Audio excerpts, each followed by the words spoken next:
Good morning or good afternoon, everybody, depending on where you are. It's always a thrill to speak to you by this medium. Today we're going to talk about something that I think is a very important and very timely topic. We're going to talk today about redeployment. NES's approach to this is really from a best practices perspective. As a company, we really try to deliver on the promise of providing security, transparency, and compliance for investors and other stakeholders in the EB-5 community. And we believe that left unchecked, this EB-5 redeployment issue could be the next big area of abuse in our industry. So as an industry, we have an opportunity, despite perhaps some lack of clarity, we have an opportunity to do the right thing as it comes to setting the standards and setting best practices on what is a relatively new issue. So today we're going to talk in detail about some of the issues associated with redeployment, and we're going to talk about an innovative solution or program that's been put together to address the goals of both the NCEs and the investors. To help me in that conversation, I'm joined today by a panel of experts. Really, we've got folks who have put together programs and solutions to address this need, as well as folks who look at this from a legal perspective, due diligence perspective. So first of all, we've got Allison Berman from Greystone. Thank you, Allison, for joining the call. Thanks for having me, and thanks to everyone joining today. I'm excited to talk about this topic. Brad Stedham is the president of Capital United, who's a registered investment advisor in this space. Brad, thanks for joining the call. Thank you, Reed. Look forward to talking about our solution later on when we go through the slides. Thank you. We've got Sam Newbold from Bartz, Mukamal and Kleiner, who's an expert immigration attorney, very familiar with this topic. Thanks for joining, Sam. Thanks for having me, Reed. Happy to be here. Clem Turner from the same firm is a securities expert, corporate attorney. Thanks, Clem. Thank you, Reed. It's always a pleasure. I echo everyone's sentiments. Looking forward to the panel.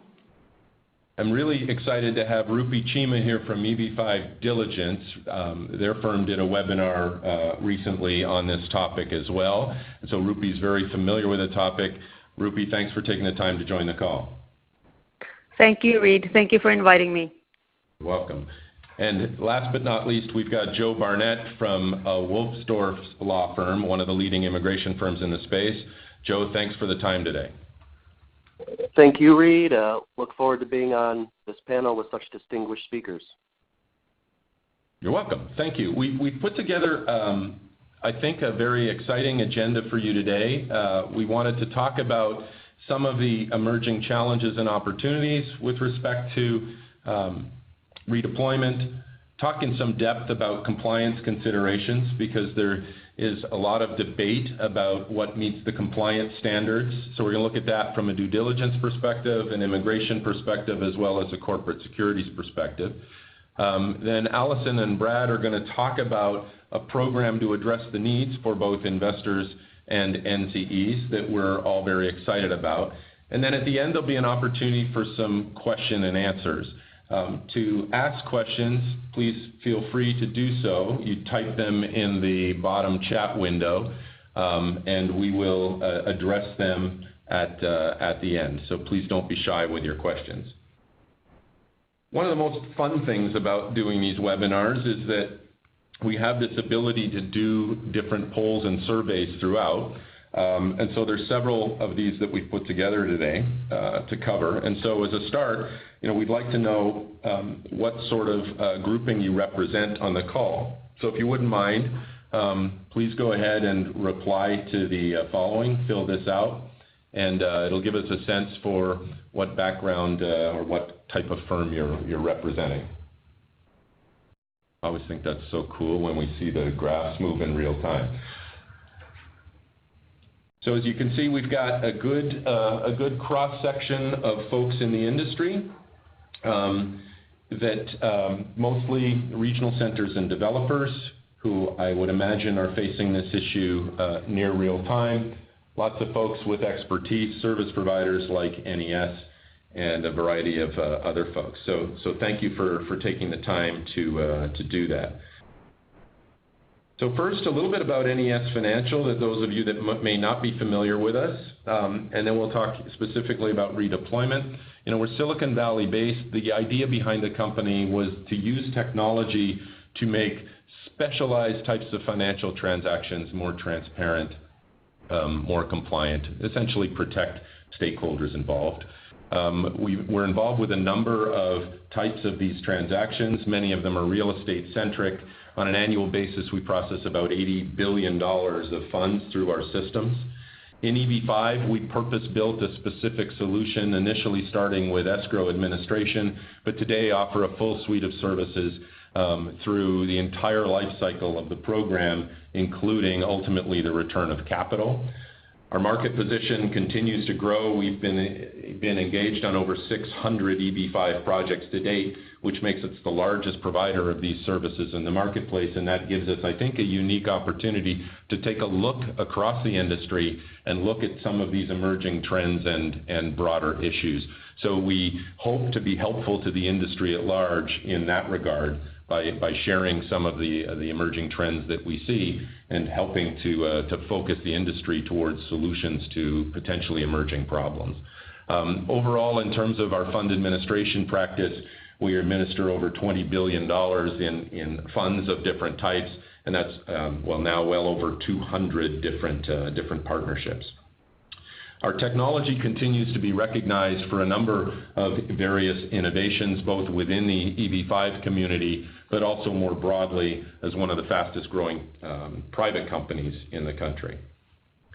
So with that as an introduction and backdrop, let me just summarize redeployment and what this situation is for those of you that may not be familiar, and then I want to solicit some input from the experts I have here on the phone. So if you look at the timeline today and break it down simply, this is based on the priority dates that most recently I saw on the USCIS site. You're looking at essentially a 10-year progression from beginning to end for the investors in today's environment. The law states, and the experts will talk more about this, that the investor's investment must remain at risk through the conditional residency period. And so you can see the period of time that is, 7, 8+ years, probably more, factoring in some of the other steps like scheduling consular interviews, etc. But it's a long time before capital can be returned.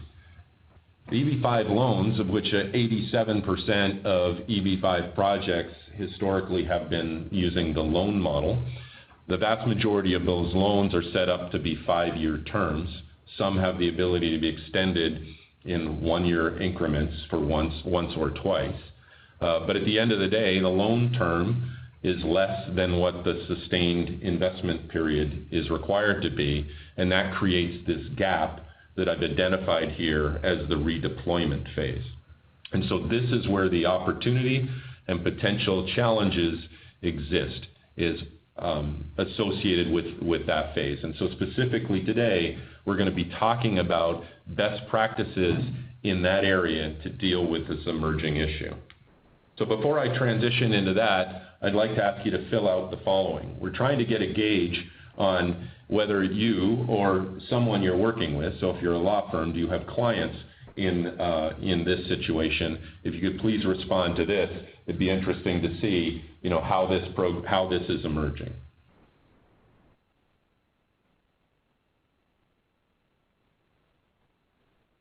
So thank you for doing that. So as you can see, this is a problem that's upon us pretty quickly here. Within the next 12 months, 30% of the people on this phone call have a redeployment staring at them, and then there's more in the next 24 months. If we look at our customer base alone, this is a fund that will grow to be over $1 billion if you aggregate it up within the next year or so. So this is a significant amount of money involved in facing this issue.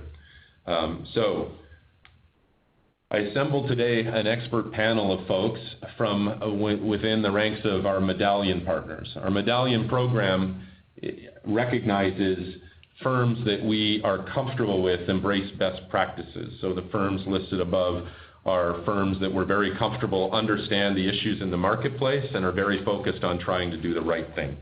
So I'll let them introduce themselves in more detail, and then we'll go to some questions and answers of them. And again, if you have any questions, please feel free to type them in so we can deal with it. So first, let me go over to Sam and Clem. So Sam, why don't you introduce the firm and yourself? Sure. Thanks. My name is Sam Newbold. I'm the manager of our firm's EB5 practice group. BMK is the oldest immigration firm in the United States. We've been around since 1930. We've been involved in EB5 area since the inception of the program in the early 90s. We have been known throughout the country for all of our immigration services and now for corporate and security services as well, now that we have Clem Turner involved. And I will hand it over to Clem to talk more about corporate and securities. Thank you, Sam. I've been doing EB5 corporate work for about 7.5 years. I've probably done a couple hundred deals and helped regional centers raise a couple $2 billion in the EB5 space. Redeployment is one of the issues that a lot of them are facing or will face in the next 12 to 24 months, so I'm happy to be here.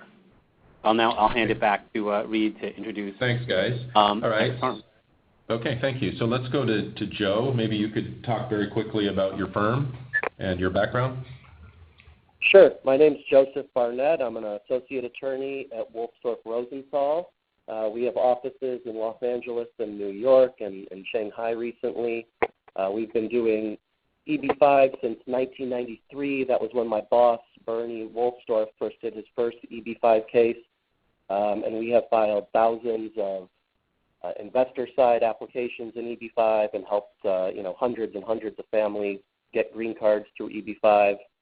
And we are a well-known entity in the EB5 field, and looking forward to speaking more about the redeployment issue. Thank you. And last but not least, Rupi Chima from EB5 Diligence. Thank you, Reed. So I'm Rupi Chima. I'm the co-founder of EB5 Diligence. We perform due diligence on EB5 offerings on behalf of the investor. So typically we're retained by investors, broker-dealers, agents, sometimes even immigration attorneys and issuers. We look at the whole offering very holistically. We're looking at the financial viability of the project, and we're also looking at immigration risk. So we provide a report that outlines the strengths and risks of the whole offering. So that's what we do. Thank you. Okay, so with that, what I wanted to do was to talk a little bit about the compliance considerations associated with redeployment. And this is a pretty broad topic and covers all of the issues above. And there's this, I guess, objective ultimately that where we need to balance the needs of the issuers with the needs of the investors. And so let me start with you, Clem.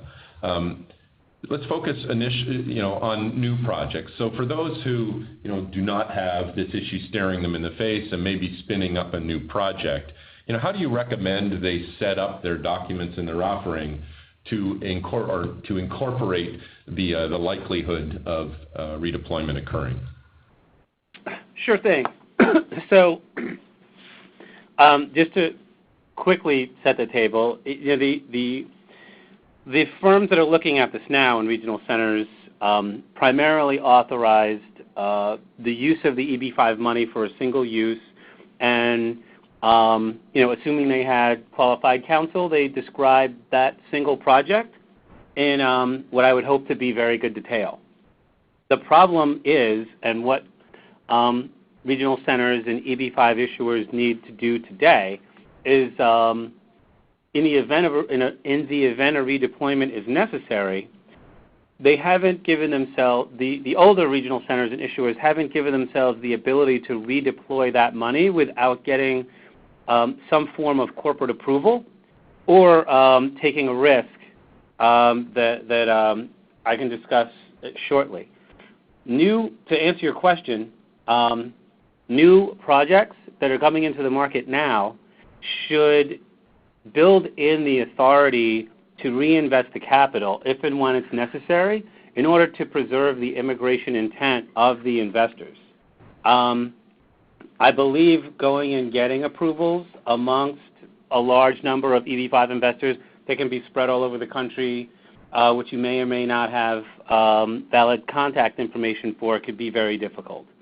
So, we're strongly advising our clients to build in redeployment solutions now. We're also counseling them to have these solutions be as specific as possible to the extent they're known.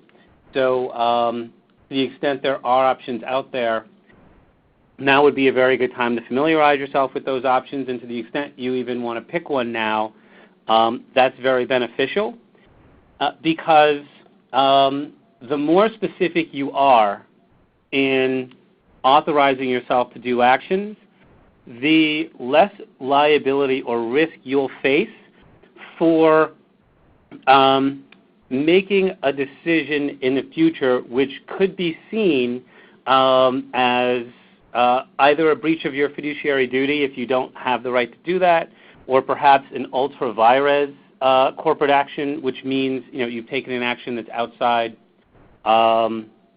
which is outside the boundaries of what your corporation has approval to do. You might also face liability for being an unregistered investment advisor if you're taking it upon yourself to invest the money of others. So the more specific you can be in getting approval from your investors at the time they make their investment decision, the safer you are moving forward implementing those solutions when the time arises. And I just want to go back and underscore the duty of loyalty issue that I brought up briefly. To the extent your plan is to redeploy capital into a project that's, if you're a developer, and to the extent your plan is to redeploy capital into another project of yours, you face another issue because as a general partner of this EB-5 issuer, you have fiduciary duties. One of those is the duty of loyalty, which is to put the interests of the investors paramount in your decision-making purposes. Or said a different way, and actually to frame it in the negative, the duty of loyalty doesn't allow you to put your own interests ahead of theirs. So to the extent you intend to invest in a project of your own, you should really make that clear, and you should make sure that you have solid approvals for that, because you will be subject to heightened scrutiny if you ever faced an action by your investors in that regard. And similarly, I've talked about what you give yourself from a corporate perspective. This should also be disclosed, and it should be disclosed very clearly. That's the second prong. In addition to corporate law issues, the bottom line, the bottom bullet point you have there is SEC regulations. I guess we can come back to it, and I'm sure Rupi can speak to it as well. But disclosure is also very, very important in protecting yourself from inaction in the future. Thanks, Clem. I want to come back to the risk on the NCE in a moment, but I want to go to Rupi now because what you said, Clem, was I think very important. You talked about how the more specific you can be about what that redeployment option is, the better. And so I think until the Greystone Fund here that we'll talk about in a minute, that's been kind of challenging. At least that's my sense, because when we look at offering documents created of late, they're somewhat generic or general about what the redeployment options are, because we're talking about a situation that's going to occur 3, 5, 7 years in the future. And so, Rupi, as you do due diligence on these projects with this, what's your take on how investors are processing this, and how do you assess the offering in that regard? Well, Reed, so what we're looking at today, I would say that over 90% of the deals that are currently in the market were drafted before the June 2017 guidelines. So most of them have language that is very broad concerning redeployment. Some of them don't even mention it at all. So right now the deals we look at, it's typical to see language such as if the capital is repaid before I-829 adjudication, manager in its sole discretion may reinvest into alternative investments. And in the operating agreement as well, it might be very vague language regarding the scope of the NCE.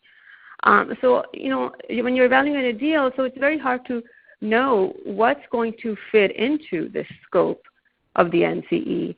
How is an NCE going to figure out where to redeploy? I mean, so under the new guidelines, is it okay to redeploy in a different geographical area with a different regional center? Does it have to be a loan if it was originally a loan? And it also has to be deployed within a reasonable timeline. What does that mean? 3 months, 6 months, a year? So currently, when PPM has stated that investors will be repaid after the 829 adjudication of the individual investor or all of the investors, how is the NCE going to accomplish this unless you're investing in something liquid? So I think this is going to be a real challenge for the current deals. And it'll be very interesting to see how it gets handled and how it gets adjudicated.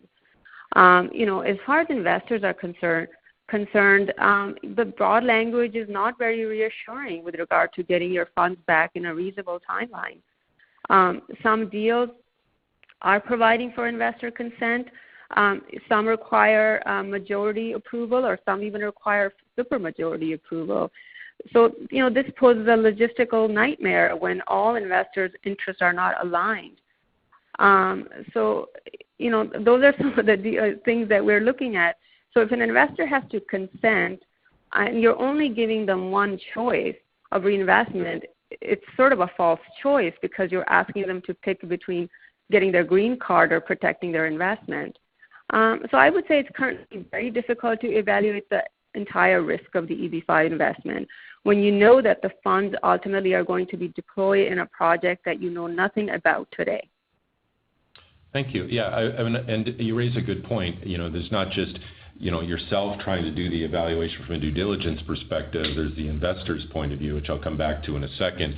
But from the NCE's perspective, so Sam, I want to bring you into the conversation, right? So from an NCE perspective, things aren't crystal clear there as well. And so I'm wondering if you could describe a little bit, what you think things look like from the project perspective and how the recent policy memo has helped provide some guidance or clarification.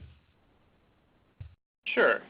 I think that when the June 2017 policy manual changes came out, at first we were very excited about the prospects of these changes. I think to some extent it allowed a lot of flexibility to accomplish some goals, but as Rupi and we've all chimed in on, it really creates a lot of uncertainty and a lot of potential risk as well. One of the things I think that everybody championed as a victory from the policy changes was that it comes down to the sustainment element, the sustainment that the investment has to be at risk for a period of time. So the investor is required to sustain their investment through the full 2-year conditional residence period, but not after. So essentially that means once the conditional resident period has ended, the capital can be sent back to the NCE and investors can exit the project. So I think we consider that a big victory, right? So from the NCE's perspective, that's more certainty than we've sort of had before.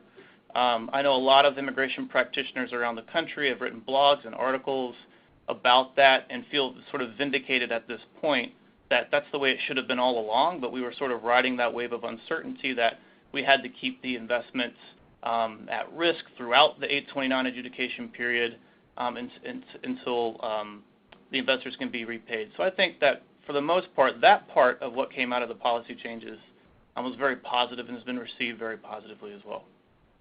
The uncertainty regarding the redeployment, job creation, and where the job creation exists at the time that redeployment is going to be happening is one of the uncertainties from an immigration compliance perspective for the NCE on timing. I think timing is the biggest part and the biggest uncertainty in the deal for the NCE at this point. And where we have some clarity, we also have more questions about how we would do that and when we can do certain things in terms of redeployment. So I don't know if you want me to go into potential issues that can happen with redeployment depending on where the investors sit in their conditional resident period, but I'm happy to do that. Should I do that right now?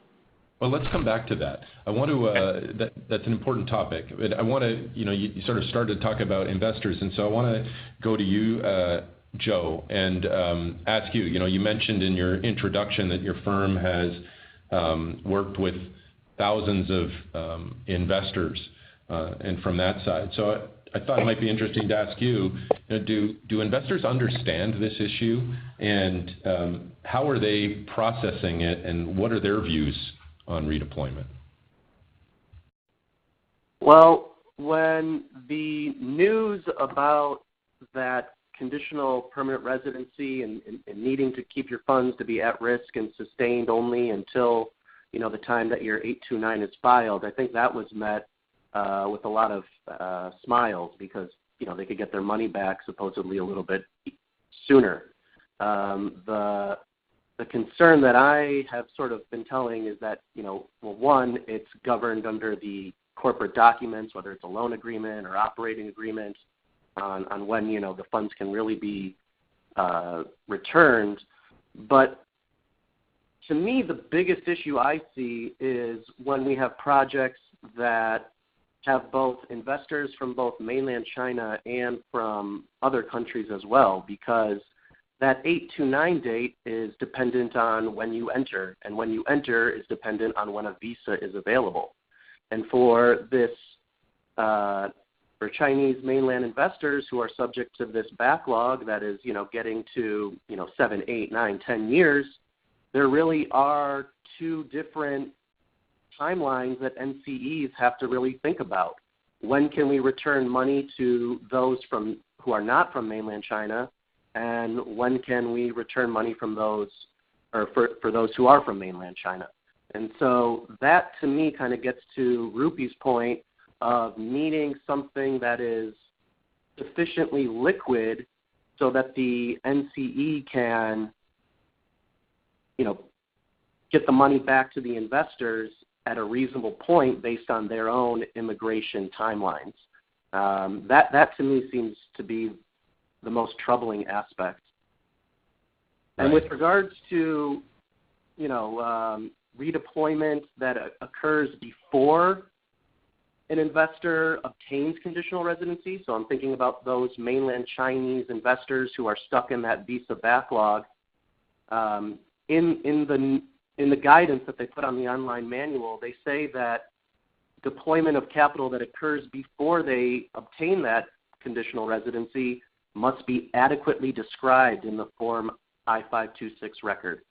Well, that's somewhat of a vague standard. What does adequately described mean? And, is the language in these documents right now that is somewhat, I think, vague or standard because we don't really know how USCIS is going to change their policy, is that's giving the flexibility on the NCE, which is good, but it also may not meet this level of adequate description from the immigration point of view.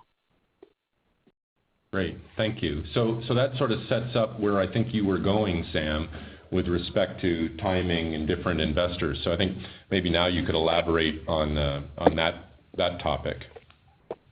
Sure. And just to piggyback on Joey's comments, a lot of the NCE's concerns and risks are, shared by the investors because the NCE wants to make sure that they're being compliant for the investors as well. So there's a lot of overlap and interplay between those two sets of concerns. For purposes of redeployment, we know that it can occur before or after the creation of necessary jobs by the JCE. Having jobs created before redeployment, however, seems like a less risky call to me. I think that if you have a deal where the jobs have been created at a point, then you aren't expecting for the next redeployment opportunity to satisfy any job creation shortfall that might exist. We can talk a little bit later about that in the call, but whether or not the jobs have been created at the time of redeployment will really dictate what type of new investment the funds could be placed in, and we'll hit on that a little bit later. But investment capital can be redeployed by the NCE prior to the completion of the conditional resident period, as Joey said, as long as the requisite job creation occurred pursuant to the original business plan. You really have to look at the business plan in terms of the job creation and use that as a benchmark for making choices. Investment capital can be redeployed after conditional residence period, even if the jobs weren't created pursuant to the original business plan, if the redeployment opportunity fulfills the job creation requirement. So that's almost circular in terms of the way that that's reasoned out, and that's where a lot of sort of the confusion exists within this new redeployment language within the policy changes from USCIS. Capital must be redeployed within a reasonable period of time. Rupi sort of hit on what does that really mean. And also within the scope of the NCE's business, which is a total wild card. Joey talked about how this is problematic in deals where there isn't sufficient description of redeployment options within the deal documents themselves. And also, what is an NCE's business? If they're in real estate development, does that mean it has to go into a real estate development project again? Where can those funds go at that point? So I think that hits on a lot of the potential issues where the NCE's interests and the investor's interests overlap because one, they're in and of themselves the same thing in that regard. Thanks. And so, Clem, back to you, maybe just really briefly, because I want to get to the solution here. But you were starting to talk about the risks associated where the NCE is making these redeployment decisions and the initial redeployment target perhaps wasn't all that well understood. Could you just briefly describe what are those risks? What are the potential exposures to that? Sure thing. Can you hear me? Yes. Okay, great. Just making sure I'm operating my mute button correctly. Out there, kind of floating around, is the Investment Advisors Act of 1940, which governs investment advisor activity. To the extent the regional center, or I'm going to use the term EB5 issuer. It just encapsulates more broadly what I mean. To the extent the EB5 issuer and the people in charge of the NCE are making investment decisions on behalf of the investor and then deploying that capital, they could begin to look like unregistered investment advisors, and that would expose them to liability under that regulation. Nothing, there's been no precedent that's happened as yet, but it is theoretically a possibility. Moving on from that, you have the fiduciary duties that I mentioned earlier, the duty of loyalty and the duty of care. To the extent you are making, to the extent you have been given broad approval, so you've gotten the approvals necessary, so you're outside of the Investment Advisors Act problem. To the extent you have a very, very wide range of latitude, your decision is still going to be subject to the duty of care. You still have to make it subject to the business judgment rule. And I know I'm talking corporate law jargon, but suffice to say, you need to have researched the options out there and made a decision that that you believe is in the best interest of your investors, and you have to have taken due care. So to the extent you make your decision quickly or it hasn't been fleshed out, the broad latitude isn't going to save you if you've made a decision to redeploy without exercising proper care, doing proper research. So let me stop and then, you there. as I already touched upon, you have the duty of loyalty, which probably only is triggered if you're loaning the money to yourself. But a breach of these fiduciary duties can be extremely detrimental to the NCE, and so you definitely need to take these duties very carefully if you're operating as the manager of an LLC or the general partner of a limited partnership. And So Clem, mm-hmm. what I wanted to do is sort of stop you there and transition, because you talked about taking due care, and I wanted to, maybe the final question on this panel, and then I have to move on to the solution. But Rupi, with respect to due care, what would you recommend that, say a project that's got this challenge in front of them do as they're trying to set up the redeployment investment in terms of due diligence and providing information to investors? Well, I think, if you're drafting your documents now, investors ultimately want a clear exit strategy. So I would say the best practice is to have a predetermined reinvestment strategy at the onset when you're drafting the document. Like Clem said, it's safer for the NCE when you have full disclosure in the PPM. And, I also have to say that you have to serve all your investors who are facing retrogression and not facing retrogression. You can't put them all in sort of one pool. So while the NCE has a desire for complete flexibility, it's not going to serve you in the marketplace when you're selling the deal.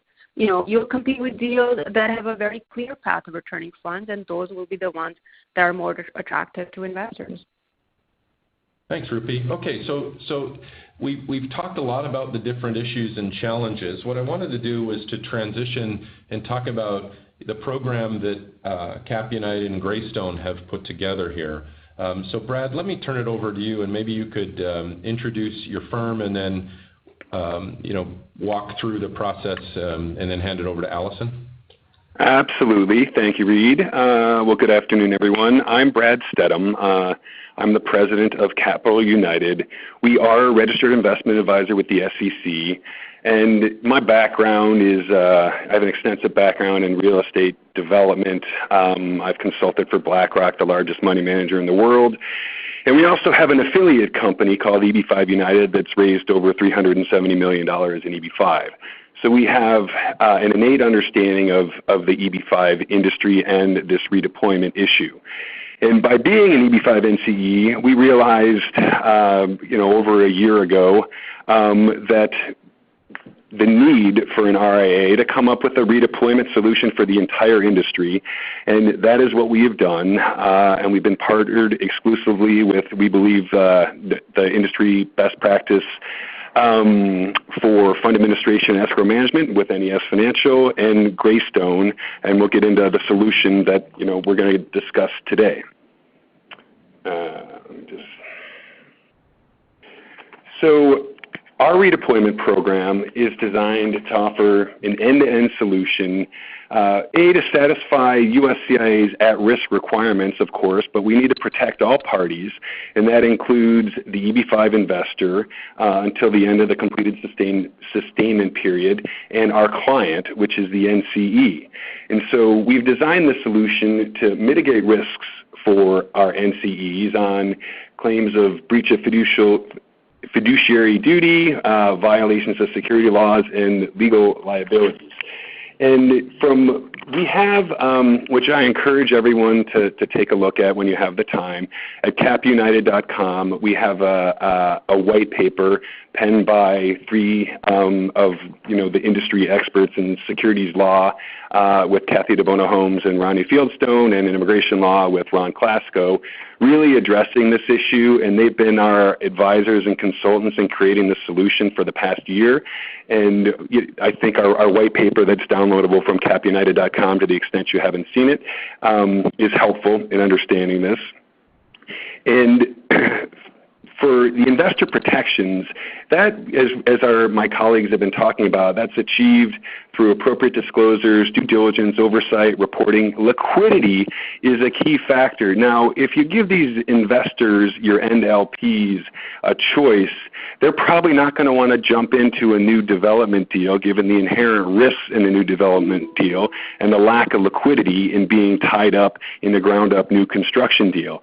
So we've tried to create a solution which we'll go into in depth in a bit that addresses these issues and provides investor transparency. We all know there have been plenty of bad actors in EB5 throughout the years, and that have just stolen EB5 investors' money. And this is, as Reed was alluding to in the beginning, this is another potential opportunity to really have the EB5 investor taken advantage of.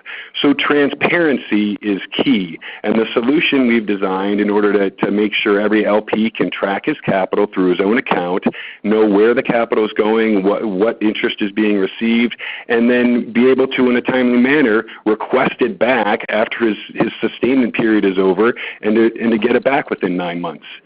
So these are what we believe are best practices in the securities industry for investor protections.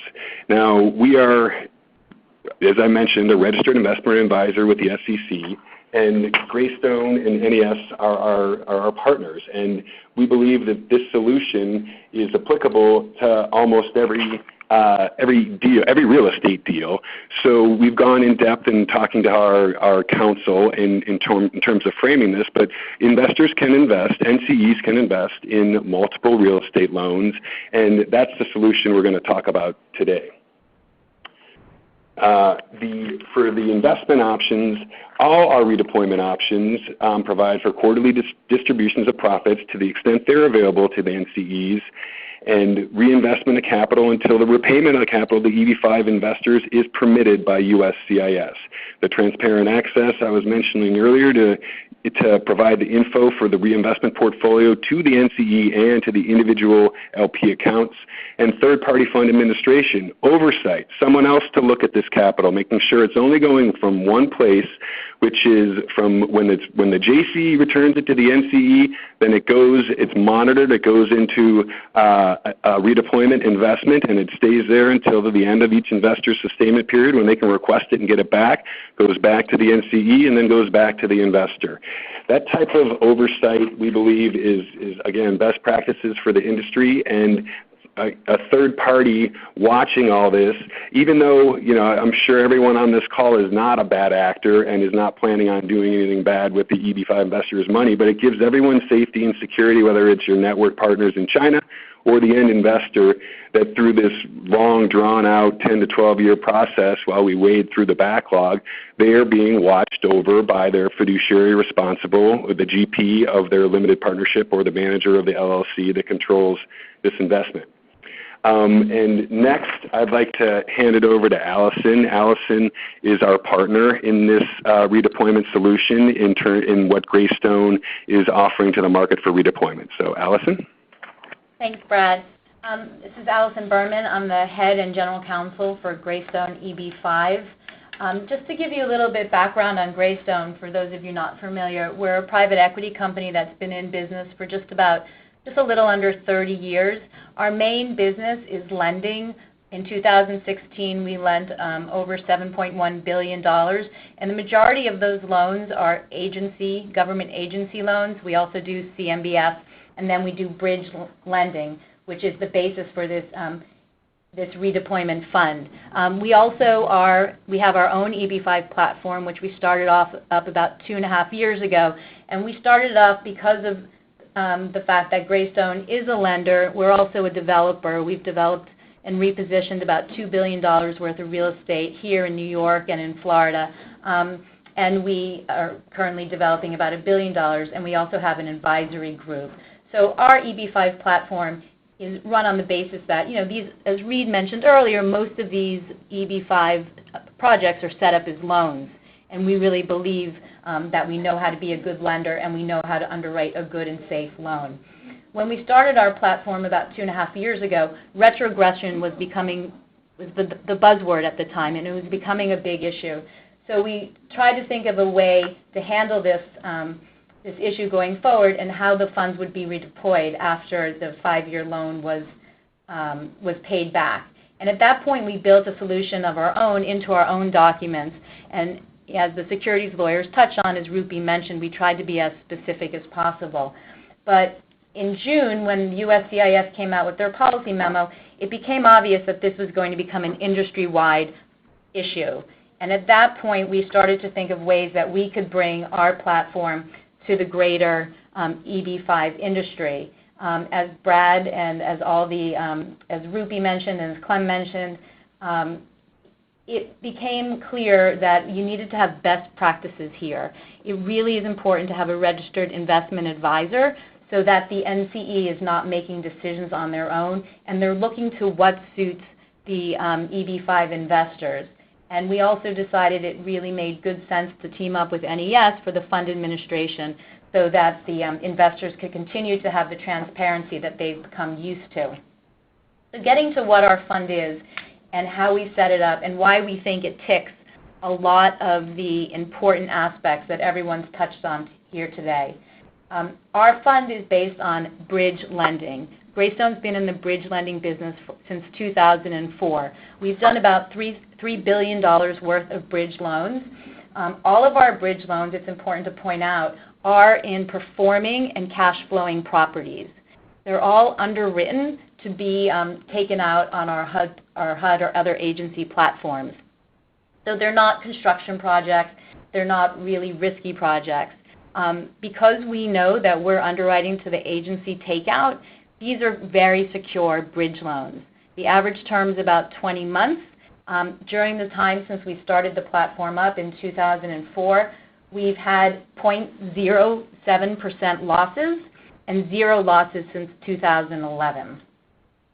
The reason for that is because at Greystone we take a holistic approach to making these loans. We have a servicing portfolio that, oh, I'm sorry, and I should have been advancing the slide. I was getting so caught up in talking about the solution, so give me 1 second. Sorry. So we also have a servicing portfolio that helps us monitor different trends within the countries. It's about 27,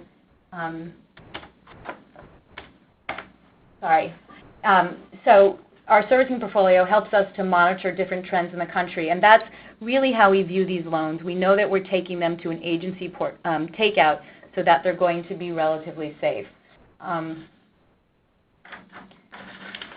So you can see we've put together some studies. You know, people ask us all the time, how are you able to be performing better than most of the other lending programs in the country? Why are your returns so good? And as you can see, we've put together some statistics here that on the average, our defaults are much lower and our losses are much lower.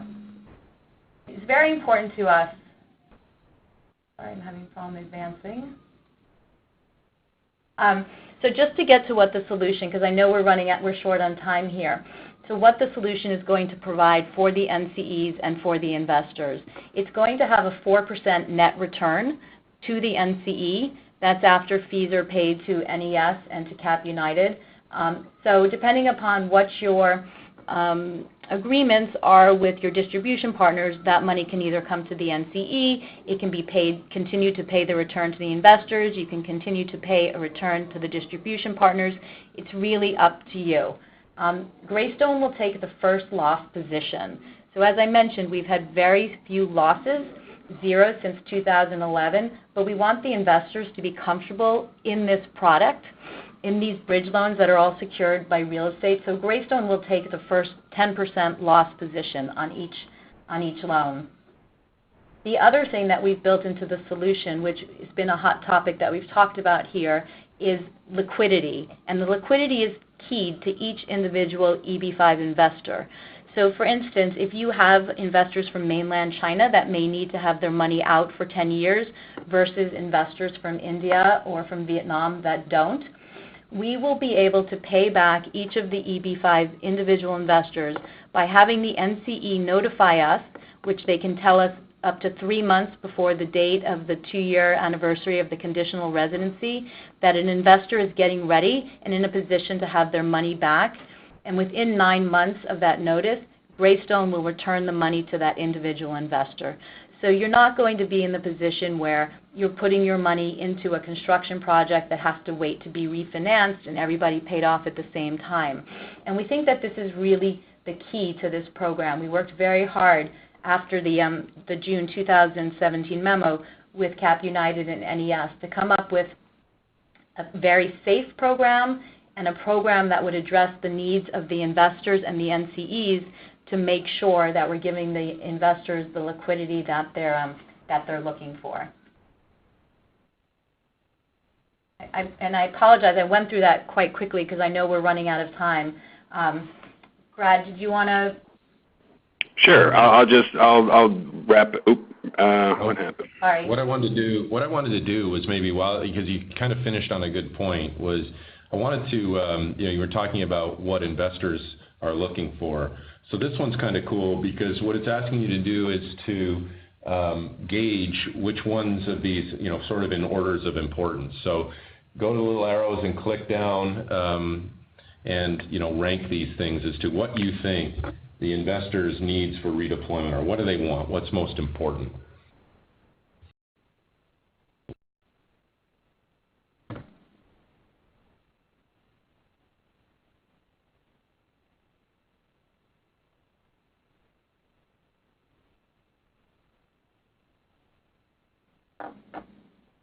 Well, I don't know. We seem to have technical difficulties on this one. So maybe this one, it doesn't show graph.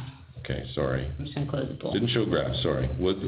People keep responding. What we'll do is if it doesn't show graphs, we'll send out the information separately.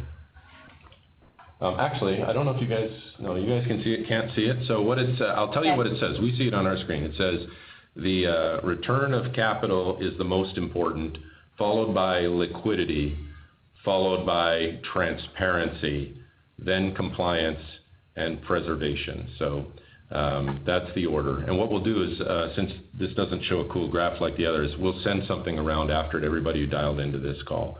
So let me just kind of close this up, and then we have time for one or two questions really quick. So we're excited to have a chance to talk about this solution or this program here today, because what we really tried to do, as Allison and Brad correctly said, was balance the needs of the issuer to provide as much flexibility as possible, but at the same time meeting the important needs of the investors. And of course, all of this needs to be under the umbrella of a compliant solution. So with that, what I'll do is I have time for maybe a couple of questions here. There were quite a few, so if we don't get to the question you asked, we'll follow up in writing to everybody with the answers to them. But there was several questions on the topic of material change and what constitutes a material change, both in the context of a project where the initial definition might have been generic in terms of what the redeployment would be, but also, there's projects that might be failing and have, to save in immigration status, might need to redeploy. So interested in your thoughts on that. And maybe, Joe, you would be since I only gave you one question earlier on, maybe you'd be the best guy to answer this one. Sure. Thanks, Reed. So, that term material change is always elusive, and it's always hard to tell. It's a case-by-case basis, obviously, that USCIS adjudicates. But really what they've said in the past is that, there can't be changes that would make a deficient petition approvable, or they can't be adjudicating a different set of facts as what was originally in the I-526. And really that's it. You can go from a Chinese restaurant to a Peruvian restaurant, I think is one of the guidance that they've really given. But with regards to, how that affects investors and redeployment, I think the big issue is, have these investors obtained conditional residency? Because if they have, then material changes are not going to be as big of a deal as those who just, are waiting for that visa to become available or to enter the United States on that visa. With regards to,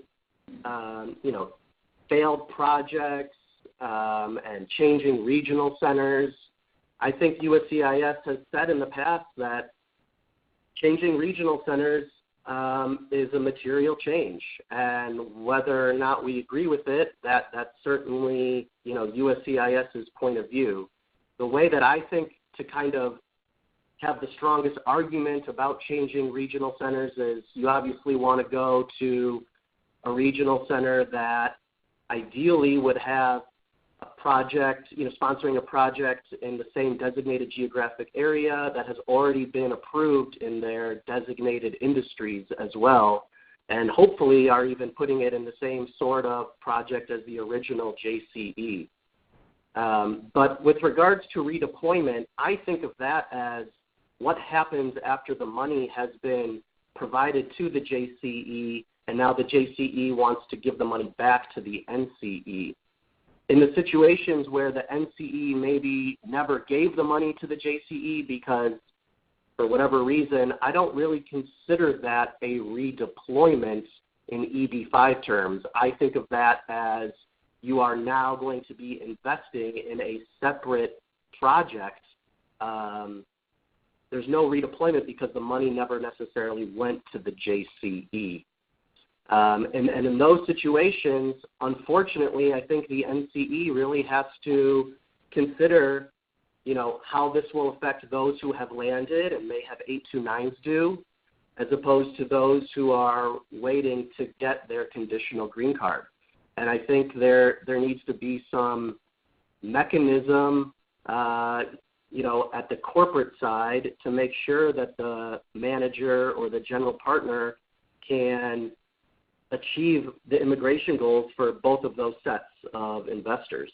And that, to me, could be, a bit difficult, and just practically speaking, if there's voting issues that need to happen, there's just, how do we get the group together and make sure that, we undertake the necessary corporate formalities so that, there is no potential litigation, I guess, against the NCE manager or general partner for failing to, follow those corporate formalities.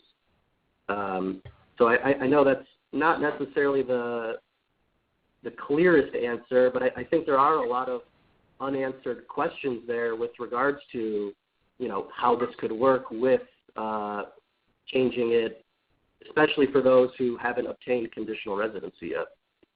Thanks, Joe.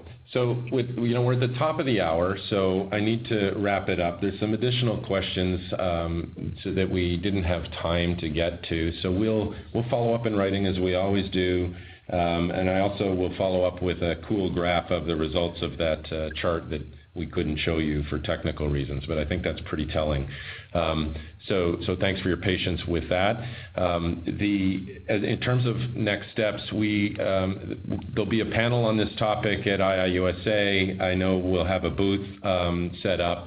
There's some information on the CAP United website as well as on the NES website that contains more detail on the Greystone offering, in addition to a white paper that was written by Kathy Holmes, Ronnie Fieldstone, and Ron Klasko that's got a lot of interest. So with that, I'll stop it here. Thank you very much to everybody who joined, and we'll let you know, we'll follow up and let you know when the next webinar is. Thank you. Have a good day.